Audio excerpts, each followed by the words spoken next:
Elle pensait pouvoir humilier sa nounou d'enfance en toute impunité, mais le millionnaire fit ce que personne n'attendait. Les portes en fer forgé du domaine Vorontsov se dressaient, symbole de pouvoir et d'un héritage préservé à travers les générations. Quand l'élégante voiture noire s'engagea dans la longue allée de gravier, Andreï Vorontsov se renversa sur son siège en expirant lentement. La vue de la maison de son enfance éveilla en lui un tumulte de sentiments, un mélange de nostalgie, de respect et du poids indéniable de la responsabilité. Des années s'étaient écoulées depuis sa dernière visite. Des années passées à bâtir son empire, à se faire un nom bien au-delà des limites du vaste domaine familial. Et maintenant il revenait non seulement en homme accompli, mais aussi en mari. À côté de lui était assise Eleonora. Ses doigts pita manucurés glissaient paresseusement sur le cuir du siège.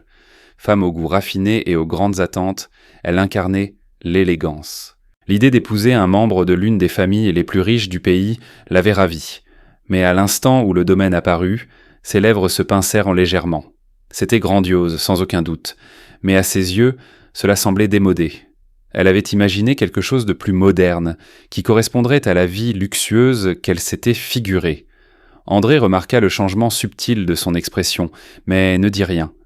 Il avait depuis longtemps renoncé à la contredire sur les questions d'esthétique. Eleonora était une femme qui savait exactement ce qu'elle voulait et, le plus souvent, l'obtenait. Lorsque la voiture s'arrêta lentement devant l'entrée principale, le personnel du domaine était déjà aligné, attendant le retour de leur maître. André reconnut quelques visages familiers, de vieux et loyaux serviteurs qui travaillaient ici depuis son enfance. Mais ses yeux cherchaient une personne en particulier. Avant même qu'il ne puisse sortir de la voiture, les portes s'ouvrirent sur deux silhouettes. Sa tante, Anna Pavlovna, grande et majestueuse, se tenait là, le regard perçant, comme si elle inspectait les lieux pour s'assurer que tout était impeccable. À ses côtés se trouvait son frère aîné, Dimitri, dont le sourire en coin était à la fois accueillant et taquin. Eleonora sortit de la voiture avec l'aisance étudiée de quelqu'un qui a assisté à des centaines de réceptions mondaines. Dès que ses talons touchèrent les pavés, son regard balaya les serviteurs avec une curiosité distante. « Andreï, c'est un plaisir de te revoir », dit la première Anna Pavlovna. Sa voix était chaleureuse, mais empreinte d'une autorité discrète. Andreï se contenta d'hocher la tête. « Et voici, je suppose, ta femme. »« Tante Anna Pavlovna, Dimitri, je vous présente Eleonora », sourit Andreï.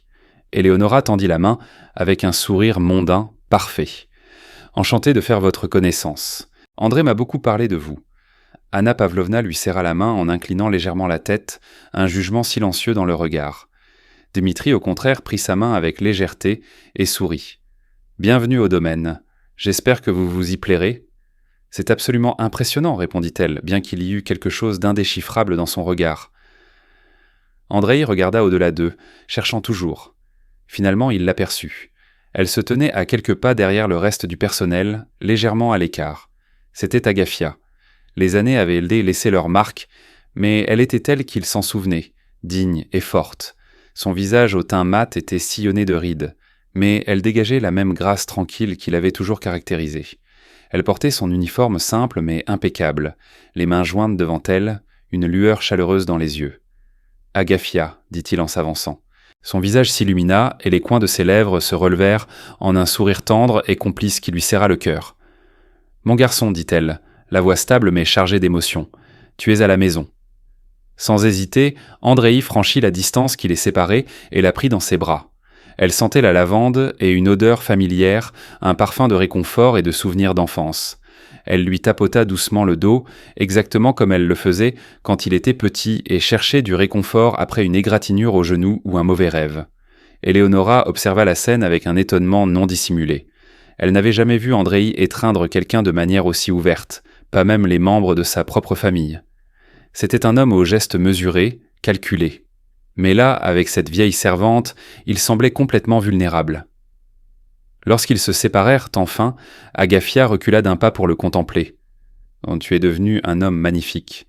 Je l'espère, sourit Andreï. Mais je suis sûr que tu me gronderais encore si je le méritais. » Sans aucun doute, admit-elle, une étincelle dans les yeux. Anna Pavlovna observait la scène avec une approbation silencieuse. Le regard de Dmitri, lui, se porta sur Eleonora. Il vit la confusion à peine masquée sur son visage et la façon dont ses lèvres se resserrèrent. Il eut un léger sourire en coin, comme s'il pressentait déjà les ennuis à venir. Andréï se tourna vers Éléonore, posant une main légère sur le bas de son dos. « Agafia, voici ma femme, Éléonora. » Agafia hocha poliment la tête. « Bienvenue, madame. » Éléonora hésita un instant avant d'esquisser un petit sourire étudié. « Merci, enchanté. » La poignée de main qui suivit fut brève, mais quelque chose dans ce geste fit changer subtilement l'expression d'Agafia. La main d'Éléonora était froide et son regard distant. Et aussi vite que ce moment était venu, il disparut. « Eh bien, c'était une présentation intéressante, » murmura Dimitri à l'oreille d'Andréï. André lui lança un regard noir, mais son frère se contenta de sourire d'un air entendu. En entrant dans la maison, Éléonora laissa son regard errer sur l'intérieur. Le domaine était sans aucun doute grandiose, mais son charme désuet ne correspondait pas à son idée du luxe. Les tapeti au plafond, les meubles en bois sombre, les tapisseries complexes, tout cela ressemblait plus à un musée qu'à une maison. Andréï, cependant, ressentait tout autre chose. C'était l'endroit où il avait grandi. Chaque pièce gardait des souvenirs, chaque couloir murmurait son passé. Et au centre de beaucoup de ces souvenirs se trouvait Agafia. Lorsque les portes se refermèrent en derrière eux, Éléonora expira lentement. Son regard se posa sur Andréï, puis s'arrêta un instant sur Agafia. Elle ne dit pas un mot, mais quelque chose de non dit passa dans ses yeux. C'était le début de quelque chose que ni Andréï ni Agafia ne pouvaient encore voir. Mais Dimitri l'avait vu. Anna Pavlovna l'avait vu. Et bientôt Andréï le verrait aussi.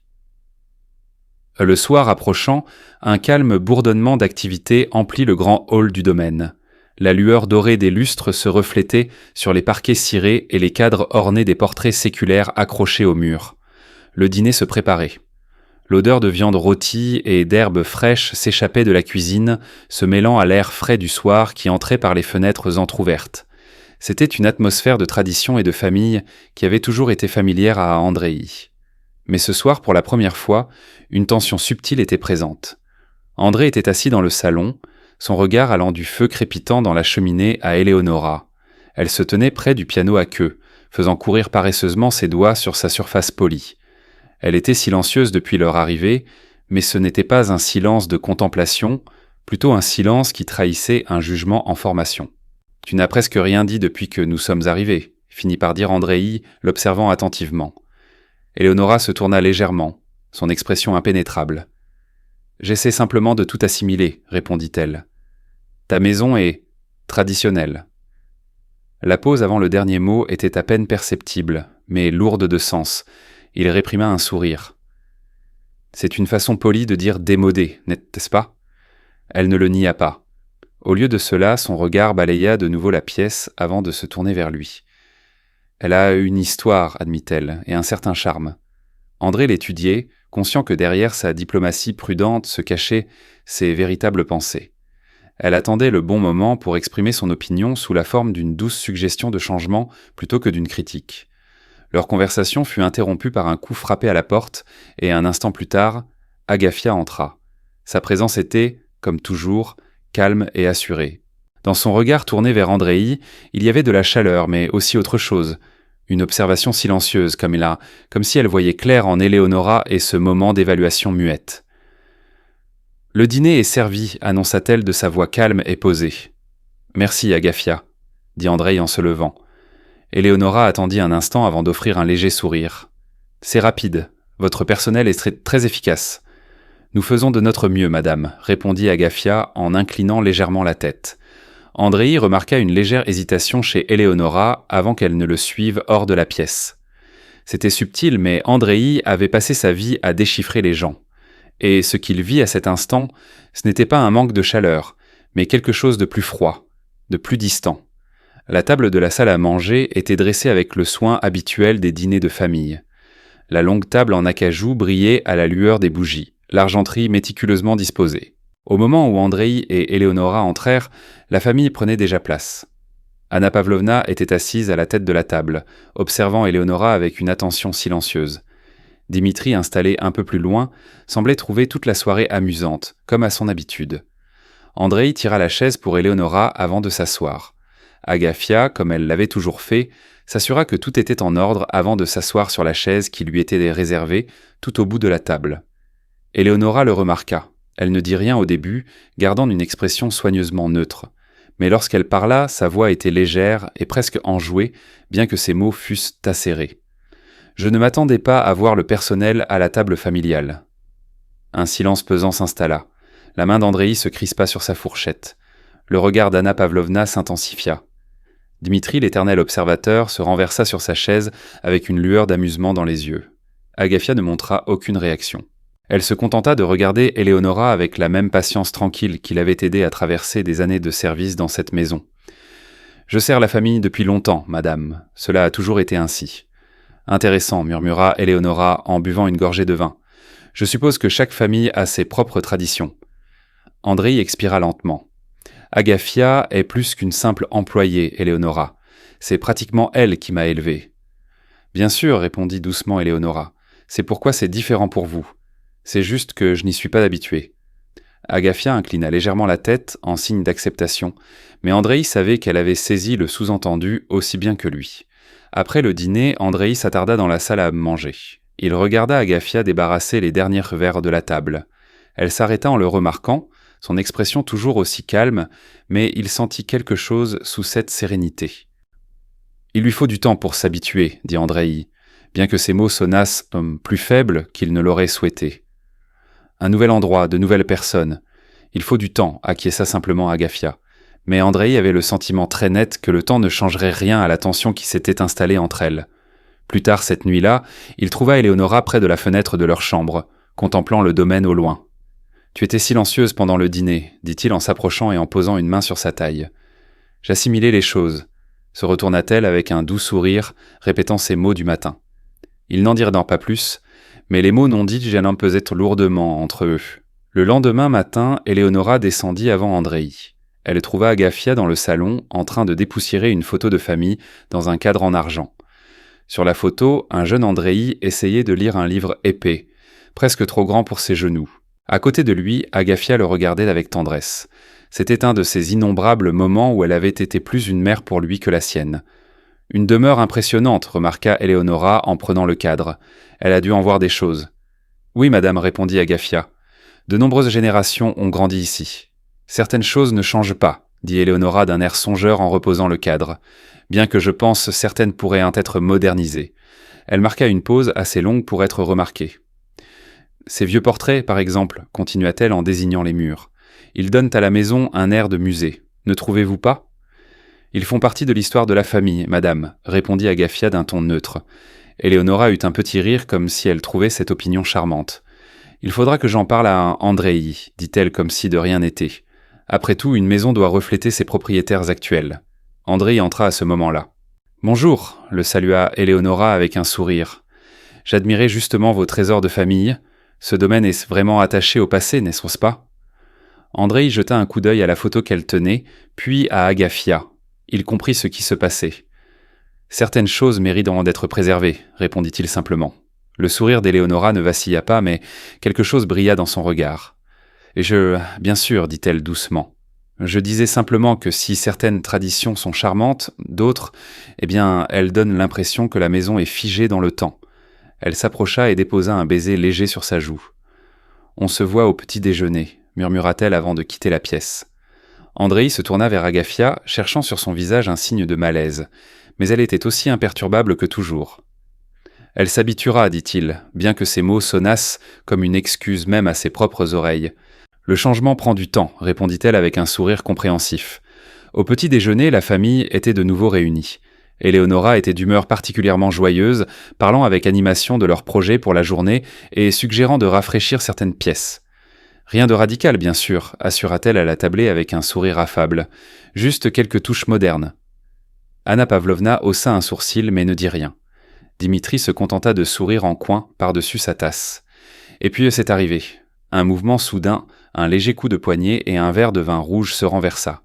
Le liquide sombre ne tacha pas seulement la nappe immaculée, il éclaboussa directement l'uniforme d'Agafia. Un hoquet étouffé se fit entendre. Agafia ne tressaillit pas. Elle recula simplement d'un pas et attrapa une serviette. « Oh mon Dieu !» dit Éléonora avec une inquiétude légère et feinte. « Comme je suis maladroite !» L'air dans la salle à manger sembla se figer. Andreï fixa la tâche et une sensation de froid l'envahit. Le sourire de Dmitri s'effaça. Anna Pavlovna posa sa tasse avec une précision délibérée. Ce n'est rien, madame, dit Agafia en épongeant la tâche, le regard fixé sur la nappe, pas sur Éléonora. Oui, répondit Éléonora en l'observant, ce sont des choses qui arrivent. Andréi sentit sa gorge se nouer. Il aurait dû dire quelque chose, demander à Éléonora d'être plus prudente, de s'excuser convenablement. Il aurait dû reconnaître que c'était plus qu'un simple accident, mais les mots ne vinrent pas. Il resta silencieux, regardant Agafia s'excuser et quitter la pièce avec une dignité tranquille. Quand la porte se referma derrière elle, tout le poids du moment s'abattit sur Andréi. « Tu devrais vraiment faire plus attention avec ton vin, Éléonora, » dit froidement Anna Pavlovna. Éléonora se contenta de sourire. « Je tâcherai d'être plus vigilante la prochaine fois, » répondit-elle doucement avant de se tourner vers Andréi, comme pour attendre sa réaction. Mais il ne dit rien. Il resta assis en silence, ses doigts serrés sur le pied de son verre. Et dans ce silence, quelque chose bascula. La journée se déroula dans un silence pesant. La tension du petit déjeuner planait sur le domaine comme un poids invisible. Andréi se réfugia dans le bureau de son père, mais ses pensées revenaient sans cesse à la stène du matin. La tache sombre sur l'uniforme d'Agafia, la politesse forcée dans la voix d'Éléonora et son propre silence assourdissant. Il se disait que c'était un accident, mais le sourire d'Éléonora après coup suggérait autre chose, quelque chose de délibéré, de cruel. On frappa à la porte et Anna Pavlovna entra. « Tu te caches ici toute la journée, dit-elle calmement, mais avec reproche, ou bien tu fuis ce qui se passe sous ton propre toit. »« Que veux-tu que je dise ?» demanda-t-il en se laissant tomber dans son fauteuil. « Je veux que tu dises quelque chose, n'importe quoi, Andréi, » répondit-elle en s'asseyant en face de lui. « Je veux que tu reconnaisses que ce qui s'est passé ce matin n'était pas un accident. » Éléonora ne comprend pas comment les choses fonctionnent ici, dit-il finalement. Elle n'a pas grandi dans une maison où le personnel est traité comme de la famille. C'est une piètre excuse, rétorqua Anna Pavlovna d'un souffle brusque. S'adapter est une chose, humilier une femme âgée qui a consacré sa vie à cette famille en est une autre. Je veux que tu sois l'homme que j'ai élevé. Agafia mérite mieux que ton silence. Et si tu ne la défends pas, tu le regretteras. Ce soir-là, au dîner, l'atmosphère était électrique. Éléonora, imperturbable, maintenait une conversation légère. Agafia se déplaçait dans la pièce, son visage un masque de professionnalisme tranquille, mais Andréi vit pour la première fois une lassitude dans ses yeux. Alors que le dîner touchait à sa fin, Éléonora frappa de nouveau. Au moment où Agafia se penchait pour remplir son verre, Éléonora poussa un soupir exagéré et retira brusquement sa main, faisant basculer le verre. Le liquide sombre se répandit une fois de plus sur l'uniforme et la main d'Agafia. Le silence qui suivit fut assourdissant. « Oh mon Dieu » murmura Éléonora, une main sur le cœur dans un simulacre d'inquiétude. « Je dois vraiment faire plus attention. »« Ce n'est rien, madame, » dit Agafia d'une voix calme et égale. Mais ce n'était pas rien. Une colère qu'il n'avait jamais ressentie monta en Andréi. Il ouvrit la bouche, prêt à mettre un terme à tout cela, mais il hésita à nouveau. Et dans cette hésitation, l'occasion passa. Agafia s'excusa et sortit. C'était intentionnel, dit Anna Pavlovna, en posant son verre avec un bruit sec. Elle regardait Éléonora avec une fureur à peine contenue. Dans cette maison, nous ne traitons pas les gens qui nous ont élevés comme des moins que rien. Éléonora eut un petit rire. Allons, c'était un accident. 2 fois en 2 jours, marmonna Dmitri, qui était resté silencieux jusque-là. Vous avez un don pour les accidents, n'est-ce pas ? Éléonora se tourna vers Andréi, le défiant de prendre parti. N'en faisons pas toute une histoire, dit-il finalement d'une voix neutre et mesurée. Le visage d'Anna Pavlovna s'assombrit. Dmitri secoua la tête, tandis qu'Éléonora souriait, satisfaite. Andréi but une gorgée de vin, mais il avait un goût amer car au fond de lui, il savait qu'il venait de laisser faire. Le lendemain, en traversant le hall, Andréi tomba sur Dmitri. « Tu as l'air troublé, petit frère, » dit ce dernier d'un ton songeur. « Peut-être parce que tu réalises enfin que ta femme est un cauchemar ? Pas maintenant, Dmitri. »« Et quand alors ?» le suivit Dmitri. « Parce que si tu attends trop longtemps, tu perdras non seulement ta dignité, mais aussi Agafia. Tu as toujours trop cherché à préserver la paix, Andréi. Mais parfois, il n'y a pas de paix. Il n'y a que le combat. » Au dîner, Éléonora revint à la charge. « Il est un secret pour personne que ce domaine est figé dans une autre époque, dit-elle en faisant un geste vague. Les quartiers du personnel, par exemple. N'est-ce pas étrange qu'ils soient encore si proches de l'aile principale ?» Le silence tomba sur la pièce. La main d'Agafia s'immobilisa un instant. « Que suggères-tu exactement ? Demanda Andréi en expirant lentement. Je dis simplement, répondit Éléonora en jouant avec le pied de son verre, qu'il est peut-être temps de revoir certains arrangements. Honnêtement, je ne vois pas pourquoi certaines traditions devraient pas perdurer. Agafia est ici depuis plus longtemps que quiconque, dit enfin Andréi. Elle fait partie de la famille. C'est une employée, Andréi, trancha Éléonora. La finalité de ces mots se répandit dans la pièce. Agafia ne broncha pas, mais Andréi vit ses doigts se crisper légèrement. « Dis quelque chose, Andréi, murmura Anna Pavlovna, le regard plein de déception. Il se tut. Non pas par manque de mots, mais parce qu'il venait de réaliser une chose terrifiante. S'il défendait Agafia, ce serait la guerre. Et pour la première fois de sa vie, il n'était pas sûr d'avoir la force de se battre. Plus tard cette nuit-là, il se retrouva devant la chambre d'Agafia. La porte était entr'ouverte. Il frappa doucement. « Entrez !» Agafia était assise dans un fauteuil près de la fenêtre. Elle se tourna vers lui avec ce regard compréhensif qui en disait plus long que les mots. « Tu vas bien ?» demanda-t-il. « J'ai connu pire, mon garçon » sourit-elle avec lassitude. « Que dois-je faire ?» soupira-t-il. « Tu connais déjà la réponse, dit-elle doucement. Tu as seulement peur de le faire. » Elle posa tendrement sa main sur la sienne. « Tu as toujours été un bon garçon. Je sais que tu l'es encore. » Il ferma les yeux, et en les rouvrant, il sut ce qui allait arriver. Et il sut que s'il ne faisait pas un choix, il perdrait bien plus que sa fierté. En quelques jours plus tard, les Vorontsov organisaient une réception officielle pour présenter Éléonora à la famille et aux amis proches. Éléonora, bien sûr, était dans son élément, se déplaçant avec une grâce naturelle au milieu de la foule. Aux yeux de tous, elle était l'hôtesse parfaite. Andréi, lui, l'observait de loin, se demandant comment il avait pu être si aveugle à sa capacité de jouer n'importe quel rôle. Ses pensées furent interrompues par un rire discret mais distinct. Éléonora se tenait avec un groupe d'invités. En s'approchant, Andréi entendit la fin de sa phrase. S'accrocher au passé est une chose, mais à un moment donné, il faut savoir reconnaître quand quelque chose n'est plus utile.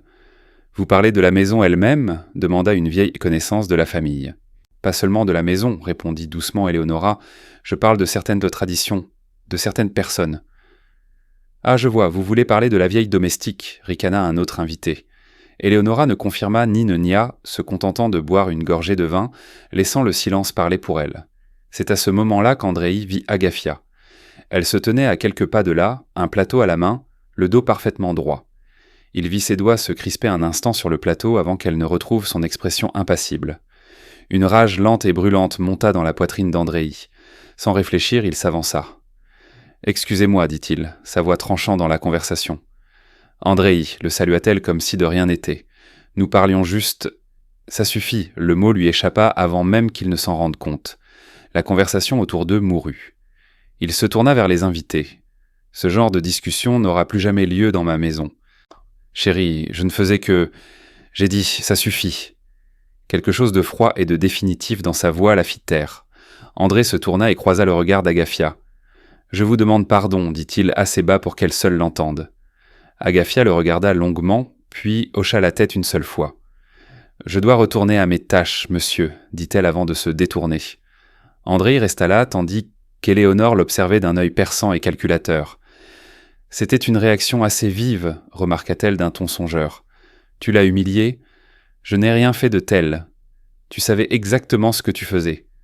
Et tu savais exactement qui tu épousais, » répondit-elle doucement. Ces mots le frappèrent d'en plus fort qu'il ne s'y attendait. À cet instant, il la vit vraiment, non pas la mondaine qu'il avait admirée, mais la personne sous le masque, et ce qu'il vit fit voler en éclats quelque chose en lui. Il avait commis une erreur, et maintenant il devait décider quoi faire. La prise de conscience pesait sur lui comme une pierre. Éléonora savait ce qu'elle faisait, et pire encore, elle y prenait plaisir. André quitta la salle de bal. Il avait laissé tomber Agafia, il avait laissé faire. Il ne restait plus qu'une seule chose à faire. Dans le salon, Dmitri l'attendait. « Tu as enfin compris, » dit-il avec une satisfaction sombre. « Tu la vois enfin telle qu'elle est, n'est-ce pas ?»« Je sais, » marmonna Andréi. « J'ai fait une erreur. »« Tu as fait plusieurs erreurs, » le corrigea Dmitri. « Mais au moins, tu le vois enfin. La question est, que vas-tu faire maintenant ? Je vais arranger ça. »« Alors fais-le vite, » acquiesça Dmitri. « Sinon, elle sera partie avant que tu n'en aies l'occasion. » Andréi se précipita vers les appartements d'Agafia. La porte s'ouvrit. Elle se tenait devant lui, déjà vêtue d'un manteau de voyage, une petite valise à ses pieds. Tu pars, dit-il, la gorge nouée. Oui, acquiesça lentement Agafia. Tu n'es pas obligé de partir, dit-il doucement.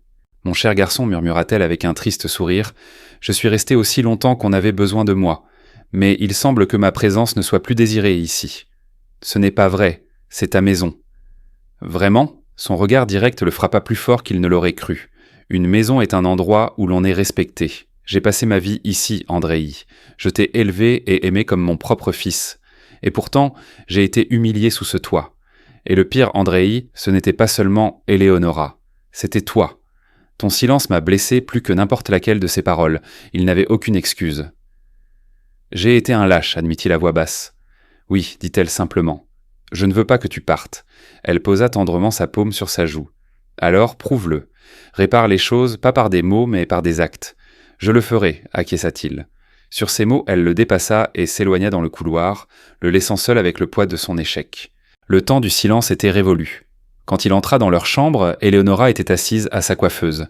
« Le spectacle est terminé », murmura-t-elle en croisant son regard dans le miroir. « Fais tes affaires, dit-il, les poings serrés. » La surprise traversa son visage avant de se muer en froideur. « Pardon ? » ?»« J'ai dit « Fais tes affaires », répéta-t-il d'une voix ferme et définitive. « Tu pars. » Un petit rire sec lui échappa. « Tu es sérieux ? Ce mariage est terminé. » « Et pour quel motif ?» demanda-t-elle, la rage et l'incrédulité se disputant dans ses yeux. « Pour tout ce que tu as fait. Et tout ce que je t'ai laissé faire, soupira-t-il.